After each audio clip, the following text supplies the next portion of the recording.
안녕하세요. TV에서나 볼 법한 기상천외한 일이 저희 시아버님께 생겨 이렇게 글로 적어보게 되었습니다. 남편과는 7년 전쯤 결혼을 했는데 알고 지낸 지는 30년이 넘었습니다. 거의 태어난 이후부터 바로 알고 지냈다고 할 수도 있겠네요. 남편과 저는 아주 어렸을 때부터 바로 옆집에 살았습니다.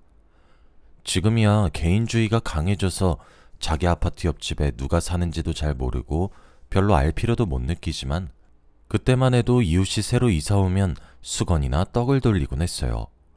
남편이 아주 갓난아기일 때 이사 온 시부모님들도 당연히 그렇게 하셨죠. 떡을 비롯한 이런저런 먹거리를 받은 저희 부모님은 또 새 이웃이 오기도 했고 이런 것까지 받았으니 가만히 있을 수 없다며 마침 아이들 나이도 비슷해 보이는데 추석이라 선물 받은 소고기나 같이 먹고 가라고 제안했다고 해요.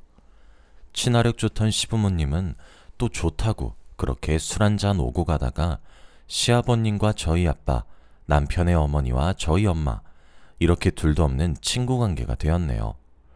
남편의 어머니는 결혼하기 한참 전 남편이 고등학생 때 돌아가셨습니다. 그 당시 남편의 어머님은 남편을 낳고 앞으로 남편의 교육을 위해 고향을 떠나 이사 온 거라 아는 사람이 없었는데 마침 남편 또래의 딸을 가진 저희 엄마를 만나 정말 기뻐했다고 해요. 아무튼 부모님의 이런 사정 덕분에 남편과 저는 기억도 안 날 만큼 어렸을 때부터 틈만 나면 붙어 다녔습니다. 바로 옆집이니 같은 학교는 물론 등하교도 같이 하고 엄마들끼리 친하니 학원도 같이 다니고 정말 하루 종일을 지겹도록 붙어 다녔습니다. 어렸을 때는 부모님들이 둘이 이러다가 결혼하면 정말 좋겠다 하시면서 자기들 욕심을 표현하셨는데 그럴 때마다 창피해서 괜히 남편이나 저나 서로에게 틱틱대었습니다. 그래도 껌딱지처럼 붙어 다니는 사실은 변함이 없었지만요. 한참을 그렇게 살다가 남편과 제가 고등학교에 입학했을 무렵 남편의 어머니가 지병으로 한동안 병원에 계시다가 결국은 돌아가시고 말았습니다. 장례식 도중에 그래도 주제의 남자라며 기를 쓰고 울음을 참는 게 보여서 검은 상복을 입은 남편을 붙잡고 비상계단에 내려가 아무도 없으니까 여기서 마음 놓고 울라고 말해줬습니다. 그제서야 한참을 울더라고요.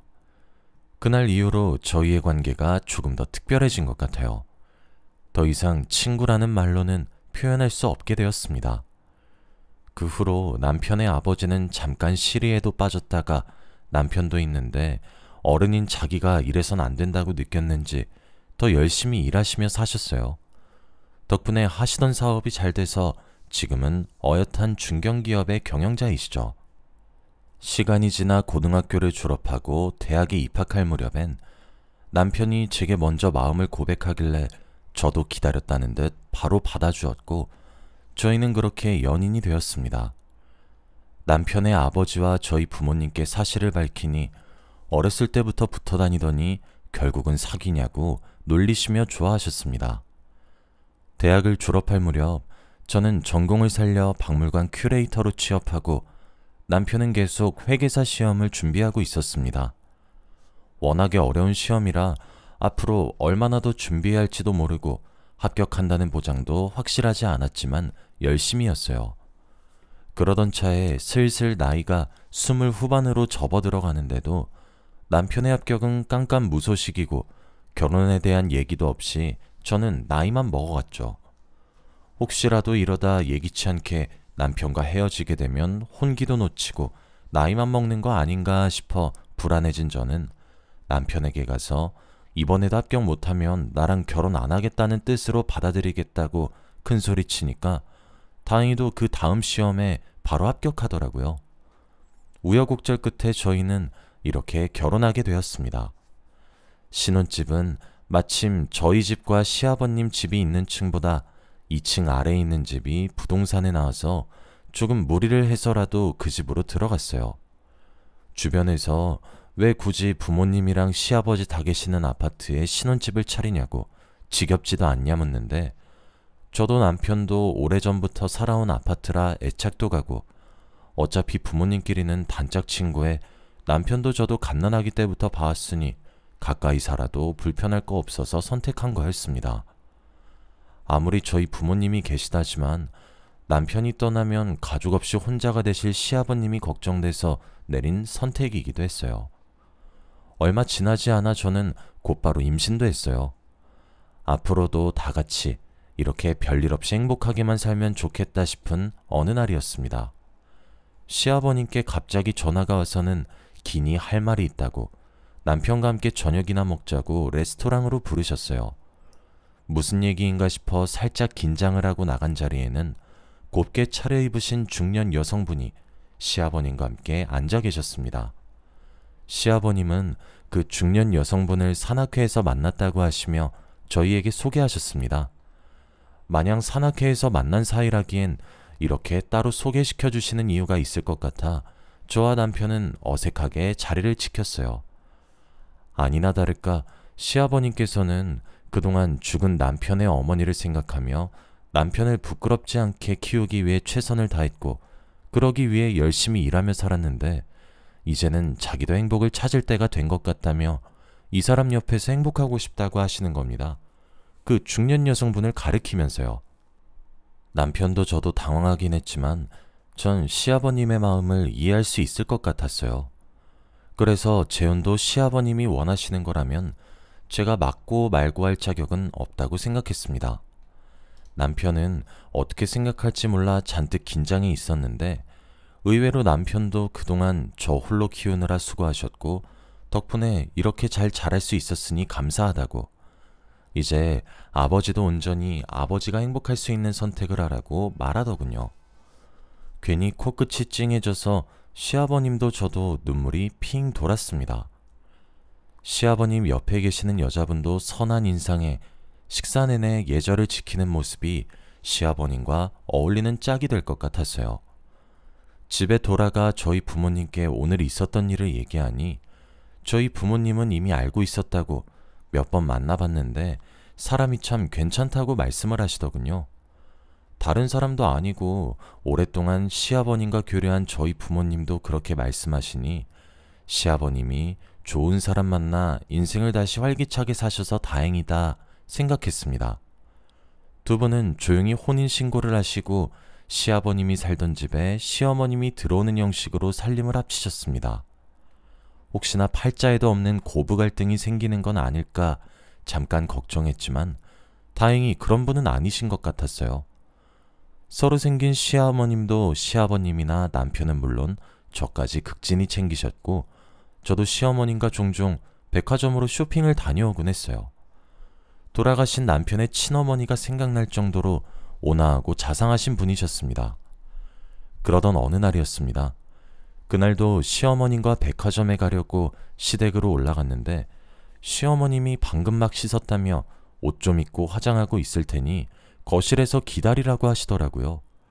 그래서 알겠다고 한 뒤 소파에 앉아 기다리는데 소파 옆 혁탁에 시어머님 핸드폰이 있더라고요. 제 핸드폰도 아니니 함부로 건드리는 건 예의가 아니다 싶어 나중에 시어머님이 안방에서 나오시면 말씀드려야겠다 했습니다. 그런데 핸드폰 화면이 켜지면서 메시지가 하나 날아오더라고요. 자세히 보니 시어머님 계좌로 5억 원이 입금됐다는 은행 메시지였습니다. 시어머님은 따로 일도 안 하시는데 웬 5억인가 싶어 입금자명을 보니 시아버님이 따로 보내신 게 아니겠습니까? 시어머님과 쇼핑 갈 때마다 시어머님이 시아버님께 받은 생활비 카드로 결제하는 걸 봐서 그 5억이 생활비일 리도 없고 그렇게 사치스러운 생활을 하시지도 않는 걸로 아는데 이게 뭔가 싶었습니다. 아직 상황 파악도 제대로 안 됐는데 또 다른 번호로 문자가 오더군요. 돈 받았어? 언제 보낼 거야? 라는 내용의 문자였어요. 아무래도 시아버님이 보낸 돈이랑 연관 있는 문자 같았죠.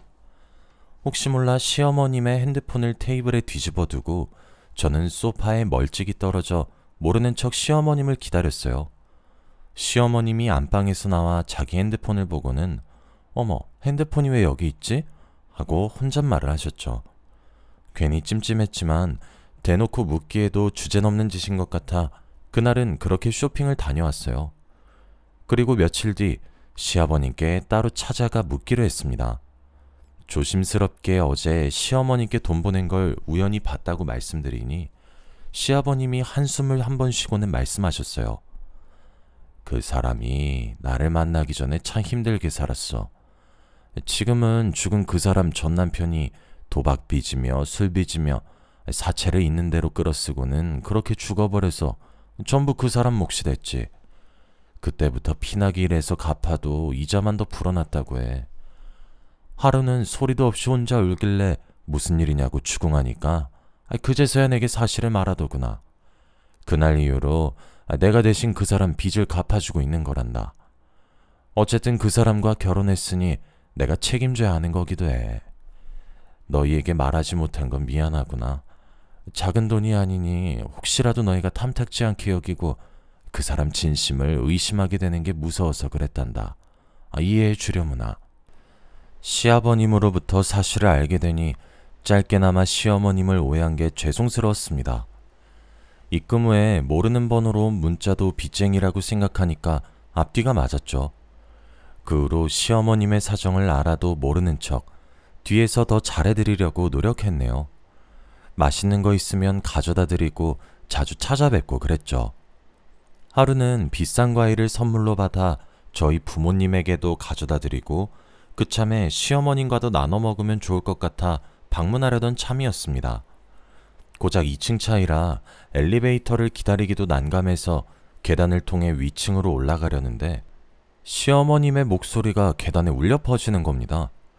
말투며 발소리며 딱 전화하시면서 계단을 내려오는 것 같아서 어디 나가시는 건가 생각했습니다. 그런데 시어머님이 전화에 대고 하시는 말씀이 어딘가 이상했습니다. 뭔가 낌새가 이상해서 다시 저희 집이 있는 층의 복도로 돌아와서 몸을 숨긴 채 계단 입구에서 귀를 기울이고 있었습니다. 혹시 몰라 녹음기도 켜두었죠. 내가 그동안 보낸 돈 다 잘 가지고 있지? 그거 잘 모아둬. 나중에 그놈 죽고 유산으로 나한테 지분이 얼마나 떨어질지도 모르는데 내 회사 지분만으로 부족하면 그걸로 주식도 사놔야 돼. 당신이 능력 없어서 내가 이렇게 쌩고생하잖아. 자기 마누라를 시집 보내서 큰돈 만질 생각하는 사람은 세상에 당신밖에 없을 거야. 지금 가고 있으니까 끊어. 회사 지분이 유산으로 떨어진다는 거면 제가 알기로 시아버님 말고는 해당 사항이 없는데 시어머님이 전화 너머의 상대에게 하는 말로 추측해보면 시아버님이 돌아가시고 받는 유산에 뒤로 몰래 매수한 주식들까지 합쳐서 시아버님 회사를 장악할 생각인 것 같았어요. 보통 일이 아니란 예감이 들었어요. 저는 그 즉시 차를 몰고 시어머님 뒤를 몰래 밟았습니다. 시어머님은 택시를 타고 한참을 가시더니 한 모텔 앞에서 내리더군요. 뒤따라 들어가 방금 온 여성분이 어느 객실로 들어갔냐고. 사실 저희 이모인데 우울증을 앓고 있어 혹시나 잘못된 선택을 할까봐 몰래 따라온 거라고 거짓말을 치니 주인은 아무 의심 없이 제게 스페어 키를 넘겨주더군요. 키에 적힌 304호실 문 앞에서 멈췄는데 오래된 건물이라 그런지 방음이 하나도 안 돼서 안에서 무슨 얘기를 나누는지 다 들릴 정도였습니다. 혹시 몰라 이것도 전부 녹음했죠. 내가 보낸 돈 다 잘 있지? 양육비 말곤 건드리지 마. 애는 잘 있는 거야? 시어머님이 말하는 것 같았어요. 그럼 잘 있지. 오랜만에 보는 남편인데 말이 너무 까칠한 거 아니야? 목소리를 들어보아하니 시어머님은 어떤 남자와 함께 있는 것 같았습니다. 그리고 정황상 시어머님께는 숨겨진 아이도 있는 모양이었습니다. 더 이상 안에서 무슨 일이 일어나는 건지 참지 못하고 핸드폰 동영상 촬영 기능을 킨 채 스페어 키로 방문을 열고 막무가내로 들이닥쳤습니다. 방심하고 있던 시어머님과 어떤 남자의 모습이 카메라에 전부 생생히 담겼죠. 상황을 아직 제대로 파악하지 못한 시어머님이 말했어요.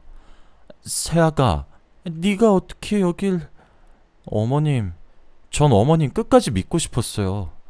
나중에 시아버님한테 가서 변명할 생각 하지 마세요.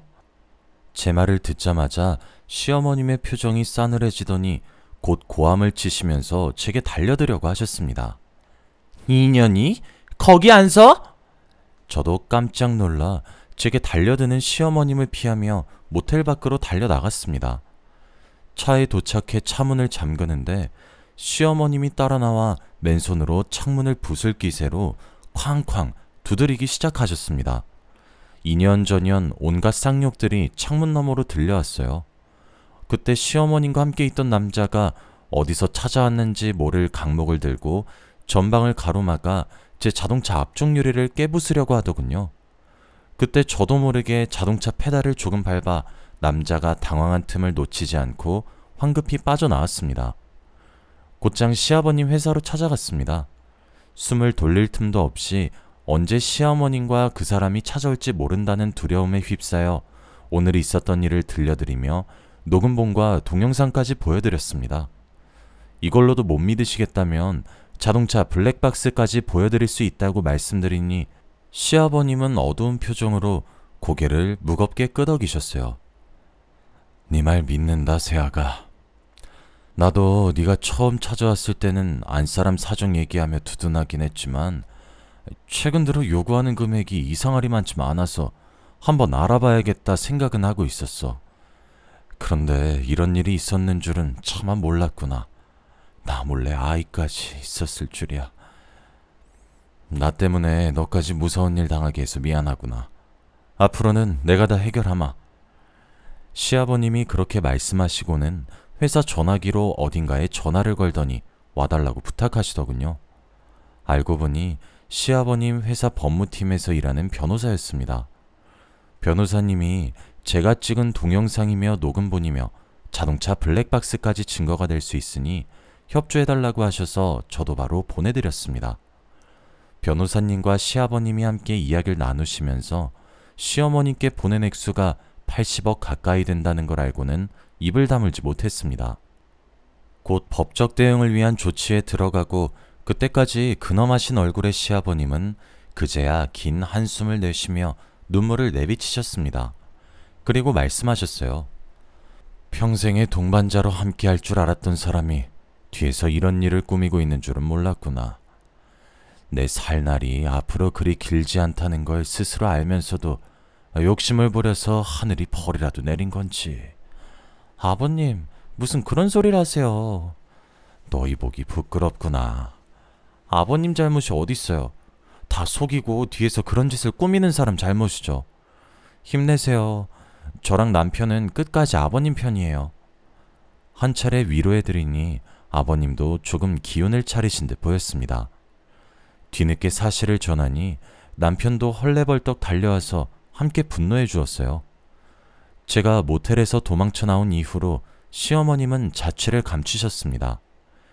그래도 함께 산 정이 있어 일을 크게 만들긴 싫어하셨던 시아버님도 참지 못하고 형사소송까지 넣어 시어머님과 함께 있던 남자는 수배가 내려졌습니다. 수사가 시작되니 금방 잡히더군요. 시어머님은 한 어촌마을 여인숙에 밥도 굶고 숨어 있다가 참지 못하고 잠시 슈퍼를 다녀갔을 때 수배 전단을 목격한 주민의 제보로 잡혔다고 합니다. 지금은 재판 결과를 기다리고 있어요. 재판 내내 시아버님께는 눈물 짓던 얼굴을 보이시던 시어머님이 제가 있는 걸 확인하고는 표독스럽게 노려보시더군요. 새삼 또 무서웠습니다. 시어머님은 시아버님에게 사실혼 관계의 남편과 아이가 있다는 걸 숨기고 사기 결혼한 것, 돈을 빼돌린 것, 모텔에서 저를 위협하고 협박한 것 등등 지은 죄는 하나도 빠짐없이 다 합쳐서 아주 제대로 처벌받을 거라고 변호사님께서 말씀해 주셨습니다. 잘못이 없지만 늘 마음이 불편해 보이셨던 시아버님도 그 얘기를 듣고 겨우 안심할 수 있게 된 것 같았습니다. 저도 정말 무서운 일을 겪었어요.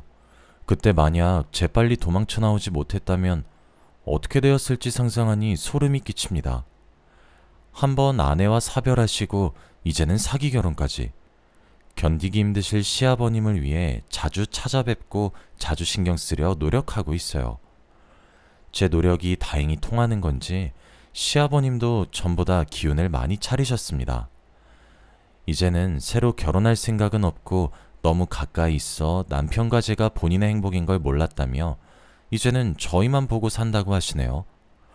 저도 아버님께 사랑한다는 말 전해드리고 싶어요. 저의 긴 사연 들어주셔서 감사합니다.